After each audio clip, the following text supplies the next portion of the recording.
والصلاة والسلام على رسوله الكريم وعلى آله وصحبه اجمعین۔ میں نے عائشہ پارک میں کبھی اتنا بڑا جنازہ نہیں دیکھا جتنا میں آج دیکھ رہا ہوں۔ یہ کوئی بڑے تاجر کا جنازہ نہیں، کسی بہت بڑے افسر کا جنازہ نہیں، کسی بڑی مشہور شخصیت کا جنازہ نہیں۔ میں ایک حدیث سناتا ہوں، انکم فی زمان ہدنا وَإِنَّ السَّيْرَ بِكُمْ لَسَرِيعٌ أَفَلَا تَرَوْنَ إِلَى اللَّيْلِ وَالنَّهَارِ يُبْلِيَانِ كُلَّ جَدِيدٍ وَيُقَرِّبَانِ كُلَّ بَعِيدٍ وَيَأْتِيَانِ بِكُلِّ مَوْعُودٍ قَالَ مِقْدَادٌ رضي الله عنه ما الهدنة يا رسول الله قال دار بلاء وانقطاع فإذا التبست عليكم الأمور كقطع الليل المظلم فعليكم بالقرآن فإنه ماحل مصدق وشافع مشفع من جعله أمامه ساقه إلى الجنة ومن جعله خلفه ساقه إلى النار أو كما قال۔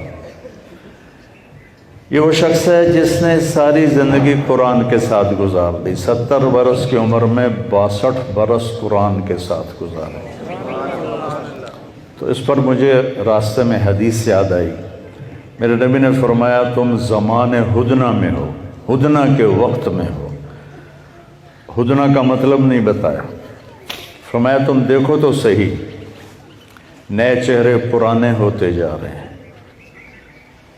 نئی شکلیں وجود میں آ رہی ہیں، پہلی شکلیں پرانی ہو رہی ہیں، زمانہ تیزی سے بڑھ رہا ہے، اور آخرت کے وعدہ جو اللہ کا ہے اس کو قریب لا رہا ہے، اور ہر بعید کو قریب کر رہا ہے، قریب کو دور کر رہا ہے۔ قاری صاحب قریب تھے، دور چلے گئے، ایسے ہم بھی ایک دن دور چلے جائیں گے۔ تو جب تم پر فتنے ٹوٹیں اندھیری رات کی طرح، جیسے آج ہم اس وقت ہماری حالت ہے، وَكَبَحْرٍ لُجِّيٍّ يَغْشَاهُ مَوْجٌ مِّن فَوْقِهِ مَوْجٌ مِّن فَوْقِهِ سَحَابٌ، کہ آج اس سمندر میں میں نے سفر کیے ہیں، تو رات کو جب اندھیرا ہوتا ہے تو سمندر بھی کالا ہو جاتا ہے اور رات بھی کالی ہو جاتی ہے، اور اوپر اگر بادل ہوں تو پھر وہ اور زیادہ سیاہی چھا جاتی ہے۔ تو بادل بھی دیکھے، رات کی تاریکی بھی دیکھی اور سمندر کی تاریکی بھی دیکھی۔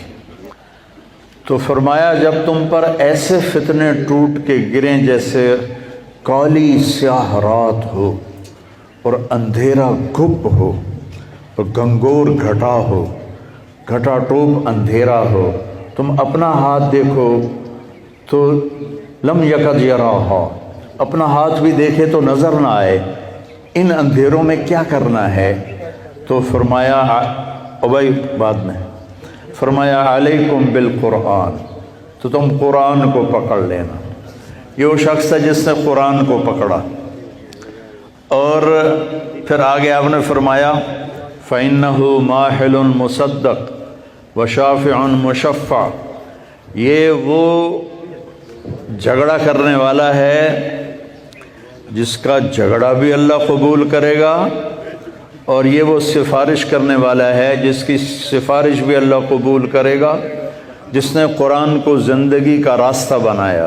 ان ھذا القرآن یہدی للتی ہی اقوم، صرف ایک کتاب دعویٰ کرتی ہے کہ سیدھے راستے پہ چلنا ہے تو قرآن پہ آ جاؤ۔ یہ کیا ہے؟ وَإِنَّهُ لَتَنزِيلُ رَبِّ الْعَالَمِينَ، یہ رب العالمین کا اتارا ہوا کلام ہے۔ اسے کون لایا ہے؟ نزل بہ الروح الامین، اسے جبریل فرشتہ لایا ہے۔ یہ کس پر اترا ہے؟ علی قلبک، اے میرے محبوب آپ کے دل پر اترا ہے۔ یہ کیوں اترا ہے؟ لتکون من المنذرین، کہ آپ دنیا فیصلہ آباد والوں کو بتاؤ کہ زندگی گزارنے کا طریقہ کیا ہے، اگر اس سے اختیار نہ کیا تو کتنا خوفناک انجام ہے۔ چند ٹکوں پر، چند پیسوں پر بک جانے والے اپنی آخرت کو تباہ کر رہے ہیں، اور اللہ کے سامنے جھک جانے والے، اپنی دنیا کی پرواہ نہ کرنے والے، اپنی آخرت کو اور دنیا کو آباد کر رہے ہیں۔ بلسان عربی مبین، یہ عربی زبان میں ہے، یہ یہ علماء طلباء کو اللہ تعالیٰ کہہ رہا ہے عربی سیکھو، عربی سیکھو، صرف ترجموں سے قرآن کا ذائقہ نہیں آتا۔ قرآن ایک ذائقے دار کلام ہے، قرآن ایک حسین نغمہ ہے، ایک لطیف موسیقی ہے، دل کے تاروں پر چھڑنے والا یہ کلام ہے، لیکن اس کے لیے جو اس کی لغت کو سمجھے اور جانے، تو اس کے لیے قرآن ایک ایسا سمندر ہے کہ بس اس میں ڈوب ہی جانا ہے، اے دل پار ہو جانا۔ پھر ڈوبنے کو ہی دل کرتا ہے، جانے کو دل نہیں کرتا۔ یہ شخص بہت کامیاب گئے، 62 برس قرآن کی خدمت کی، مسجد سے درسگاہ، درسگاہ سے گھر، اس کے علاوہ ان کی کوئی دنیا نہیں تھی، نہ کسی کی غیبت، نہ کسی کی برائی، نہ کسی کا گلہ، نہ اب دل میں کسی کے بارے میں بغض، سب سے دل صاف۔ یہ وہ صفات ہیں جس پر آدمی اپنی آخرت بناتا ہے۔ میرے بھائیو، میری چھوٹی سی گزارش ہے، میرے نبی نے فرمایا کہ اگر مجھ سے پیار ہے تو 3 کام کرو۔ ایک، کبھی جھوٹ نہ بولو، ہمیشہ سچ بولو۔ ہمارے تاجر کہتے ہیں جھوٹ کے بغیر تو جو پھر کاروبار نہیں چلتا، اور میرا اللہ کہتا ہے فَنَجْعَلْ لَعْنَةَ اللَّهِ عَلَى الْكَاذِبِينَ، جھوٹوں پر اللہ کی لعنت پڑے، لعنت۔ اور لعنت کیا چیز ہے؟ ہم تو ہمیں لخ لعنت کہہ دیتے ہیں۔ ہمارے نبی تشریف لے جا رہے تھے، ایک صحابی کا اونٹ اٹھ نہیں رہا تھا، تو انہوں نے اسے کہا لعنک اللہ، تجھ پر اللہ کی لعنت ہو۔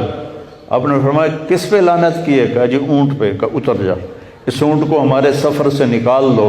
جس پر اللہ کی لعنت پڑ جائے وہ اس قابل نہیں ہوتا کہ وہ ہمارے ساتھ سفر کر سکے۔ بے جان کو اپنے سفر سے نکال دیا، اور جب پورا بازار جھوٹ بول رہا ہے اور بارش کی طرح اللہ کی لعنت پڑ رہی ہے، تو ہم چند ٹکوں پہ کیا زندگی گزاریں، اور چند سانسیں، چند لمحے، چند گھڑیاں، یہ دھوکے کا گھر ہے، یہ مچھر کا پر ہے، یہ مکڑی کا جالا ہے۔ آج ہیں کل نہیں ہوں گے، کل جو ہیں وہ پرسوں نہیں ہوں گے، پرسوں جو ہیں وہ ترسوں نہیں ہوں گے۔ كَذَلِكَ اللَّيْلُ وَالنَّهَارُ، اسی طرح وَتِلْكَ الْأَيَّامُ نُدَاوِلُهَا بَيْنَ النَّاسِ۔ میرے بھائیو، ہمیں بہت بڑا نقصان ہوا ہے۔ میں ان کے صبح گیا تھا تو ان کے بیٹے سے کہہ رہا تھا کہ تمہارے گھر کا نقصان تو ہوا ہے، لیکن پوری امت کا نقصان، پورے ملک، نیک آدمی ہیں کہاں، انگلیوں پہ گنے جائیں تو پورے زیادہ ہیں، لوگ تھوڑے ہیں۔ تو ایسے لوگ جب مرتے ہیں تو خلا پیدا، ایک ڈاکٹر مر جائے 100 ڈاکٹر جوتیاں چٹکھاتے پھر رہے ہیں، ایک انجینئر مر جائے 100 انجینئر جوتیاں چٹکھاتے پھر رہے ہیں، ایک ایسا اللہ والا مر جائے تو پیچھے خلا ہوتا ہے، پر کرنے کے لیے کوئی نظر ہی نہیں آتا۔ تو آج آپ سب کا آنا اس بات کی علامت ہے کہ ایک چھوٹا سا کاری ایک مسجد کا آپ سب کیوں کھنچ کے آ گئے ہیں؟ یہ اس کے قرآن نے آپ کو کھینچا ہے، اس کی نیکی نے آپ کو کھینچا ہے۔ بھائیو، ہم ایسی موت مریں کہ اللہ ہم سے راضی ہو، ہم ایسی موت نہ مریں کہ اللہ ہم سے ناراض ہو، ہم ایسی موت مریں کہ اللہ کا رسول ہم پہ راضی ہو، ہم ایسی موت نہ مریں کہ اللہ کا رسول ہم پہ ناراض ہو۔ تو فرمایا ایک، سچ بولنا، جھوٹ نہ بولنا۔ دوسرا فرمایا دیانتداری سے کام کرنا، کسی کو دھوکہ نہ دینا، دیانتداری سے کام کرنا، کسی کو دھوکہ نہ دینا۔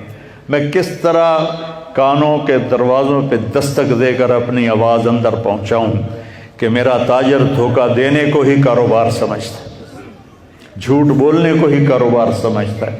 اور تیسرا فرمایا رزق حلال کمانا، حرام نہ کمانا۔ 5 نمازیں فرض ہیں، سال کے 30 روزے فرض ہیں، زکوٰۃ اور حج مالداروں پر ہے۔ اتنی مختصر سی چند صفات کو اپنا لیں تو ہمارا انجام خوبصورت، ہماری دنیا خوبصورت۔ فرائض کو پورا کریں، نماز میں کوتاہی نہ کریں، سچ بولیں، نیت کرتے ہو، جھوٹ نہیں بولیں گے، کسی کو دھوکہ نہیں دینا، دیانتداری سے کام کرنا ہے۔ تیسرا رزق حلال کمانا ہے، تو انشاءاللہ دنیا بھی جنت اور آخرت بھی جنت۔ اب ہم اپنے قاری صاحب کو اللہ کے سپرد کرتے ہیں، آپ سب کی دعاؤں کے ساتھ اللہ تعالیٰ ان کا اگلا سفر آسان کرے، اور جب ہمارا وقت آئے تو ہمارا سفر بھی آسان کرے، ہم پہ راضی ہو، اس کا رسول ہم پہ راضی ہو۔